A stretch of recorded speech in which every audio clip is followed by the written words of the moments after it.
রাজধানীর উত্তরায় milestone school and কলেজে বিমান বিধ্বস্ত হওয়ার ঘটনায় আহতদের চিকিৎসা সেবা দেওয়া শুরু করেছে বাংলাদেশে আসা ভারতীয় মেডিকেল টিম। শুক্রবার 25 জুলাই ঢাকার ভারতীয় হাইকমিশন সূত্র এসব তথ্য জানিয়েছে।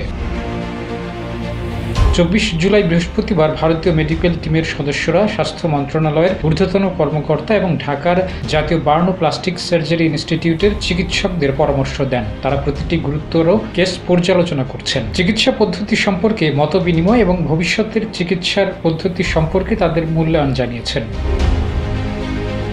21 জুলাই সোমবার ঢাকায় বিমান দুর্ঘটনায় মর্মান্তিক পরিস্থিতির পরিপ্রেক্ষিতে ভারতের প্রধানমন্ত্রী নরেন্দ্র মোদী সম্ভাব্য সব সহায়তার আশ্বাস দিয়েছেন। এরপর বুধবার ভারতীয় 4 জন চিকিৎসক ও নার্স ঢাকায় আসেন।